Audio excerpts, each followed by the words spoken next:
Good morning students. कल जो अपनी क्लास हो रही थी वो भोजन पोषक तत्वों पर हो रही थी। आज मैं पोषक तत्वों के जो कार्य हैं और कितने पोषक तत्व होते हैं उनके बारे में आपको बताने जा रही हूँ।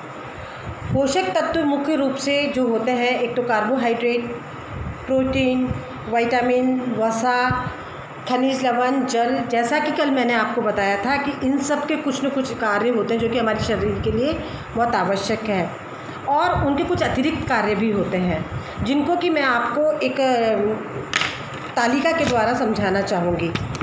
एक फंक्शन ऑफ न्यूट्रिएंट्स, आप इसमें ये देख सकते हैं कि इसमें आप देखिए कि इसमें मैंने तालिका के अंदर लिखा है function of nutrients at a glance, पोषक तत्व, मुख्य कार्य, अतिरिक्त कार्य।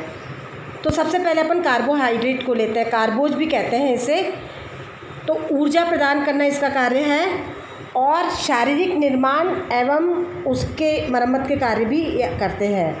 दूसरा प्रोटीन है जो शारीरिक निर्माण, तंतुओं की टूट फूट और उनकी मरम्मत करता है, और शरीर की रक्षात्मक अर्थात किसी भी बीमारी से रक्षा करने के भी कार्य में आता है, और शरीर को ऊर्जा प्रदान भी करता है। इसी प्रकार से वसा है जो कि ऊर्जा प्रदान करना कार्य है और शारीरिक निर्माण में भी ये कार्य करता है।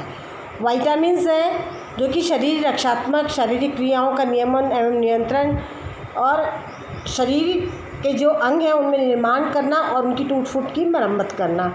खनिज लवण, मिनरल्स, इसमें सॉल्ट भी आता है, ये रक्षात्मक, शारीरिक क्रियाओं का नियमन व नियंत्रण, शरीर के अंगों की मरम्मत। जल, शारीरिक क्रियाओं का नियमन एवं नियंत्रण, शारीरिक निर्माण एवं मरम्मत। अब मैं आपको ये बताना चाहूँगी कि ये जो चीज़ है कि ऊर्जा प्रदान करना, जैसे कि कार्बोहाइड्रेट का काम होता है कि वो ऊर्जा प्रदान करे, तो शरीर में जो हमारे को शक्ति आती है, चुस्ती आती है, फुर्ती आती है, वो कार्बोहाइड्रेट से आती है। और इसके अतिरिक्त भी कार्बोहाइड्रेट के कार्य होते हैं कि वो शरीर का निर्माण करता है। निर्माण मतलब जो कि मैं वृद्धि और विकास पहले आपको बता चुकी हूँ कि कई बार कोई टूट फूट हो जाती है तो उसमें भी कार्बोहाइड्रेट का बहुत अधिक कार्य होता है। और कार्बोहाइड्रेट किन किन चीज़ों में पाया जाता है उनके बारे में मैं आपको जब पूरी डिटेल पढ़ाऊंगी, सिर्फ कार्बोहाइड्रेट का एक लेसन चलेगा, तब मैं आपको बताने जाऊंगी। अब आगे आता है प्रोटीन। प्रोटीन शरीर निर्माण का कार्य करता है। प्रोटीन का बहुत महत्वपूर्ण कार्य है कि प्रोटीन की कमी से कई तरह की बीमारियां हो जाती हैं, तो शरीर निर्माण में उसका बहुत अधिक कार्य है। और कहीं पर भी अंगों की अगर टूट फूट होती है, लिगामेंट्स वगैरह टूट जाते हैं, तो उसमें आपने देखा होगा कि प्रोटीन लेना चाहिए, विटामिन लेने चाहिए, ऐसी सब्जियाँ खाओ। ये क्यों बोला जाता है? इसीलिए बोला जाता है कि वो शरीर के अंगों की टूट फूट भी करता है, और शरीर की जो जीवाणु होते हैं उनसे रक्षा भी करता है। मतलब ये एंटी टॉक्सिन का भी काम करता है।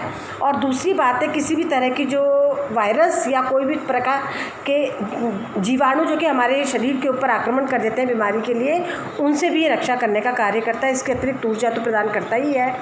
वसा, इसका कार्य ऊर्जा प्रदान करना, मुख्य कार्य तो इसका सिर्फ ऊर्जा प्रदान करना ही है। इसके अतिरिक्त शारीरिक निर्माण भी उसका एक कार्य है।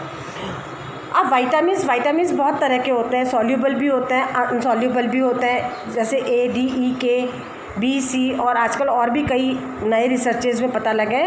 तो वो जब विटामिन्स का पूरा चैप्टर होगा तब उनके बारे में आपको पता लग जाएगा। लेकिन मुख्य कार्य इनका भी शरीर की रक्षा करना और जीवाणुओं से शरीर की रक्षा करना और शारीरिक क्रियाओं के नियमन एवं नियंत्रण बनाए रखना। शारीरिक क्रियाएं क्या होती हैं कि जैसे कि हम जो हाथ पांव चलाते हैं, हम चलते हैं, बोलते हैं, कानों से सुनते हैं, आँखों से देखते हैं, ये सब तो कार्य हमको दिखाई देते हैं। लेकिन अंदरूनी जो अंग होते हैं, इंटरनल ऑर्गन्स जो हमारी बॉडी के होते हैं, उनका भी कई कार्य होता है कि उनकी भी टूट फूट होती है, उनमें भी कई तरह की चीज़ों की ज़रूरत होती है। तो उनके निर्माण में उनको नियंत्रित करना कि हार्ट बीट्स कितनी होनी चाहिए, पल्स रेट्स कितनी होनी चाहिए, ये सब भी कार्य विटामिन्स के होते हैं। और मैंने आपको बताया कि शरीर निर्माण और मरम्मत में तो ये कार्य करता ही है। खनिज लवण वो भी रक्षात्मक होता है, मतलब शरीर की जीवाणुओं से रक्षा करते हैं, शारीरिक क्रियाओं का नियमन व नियंत्रण करते हैं और शरीर के अंगों की मरम्मत करते हैं। मिनरल्स ये ब्लड जैसे लोह तत्व होता है जो कि ब्लड वगैरह बनाने के काम आता है, और इसके अलावा अन्य और भी बहुत सारे कार्य होते हैं। एक जिसे कि आप ये सोचते हैं कि पोषक तत्व नहीं है तो खाली एक पानी ही है, पानी जो होता है वो भी बहुत अत्यंत आवश्यक है शरीर के आंतरिक अंगों के लिए भी और हमारे अपने लिए भी, और साथ के अंदर हमारे जितने भी अंग हैं उनको बहुत अच्छे से नियमित और नियंत्रित रखने के लिए ये शरीर निर्माण और मरम्मत में भी कार्य आता है। आप अगर एक दिन भी पानी नहीं पिएंगे तो आप खुद ही कैसा महसूस करेंगे, आप पता करिए और ये मैं आपको बताऊंगी। धन्यवाद।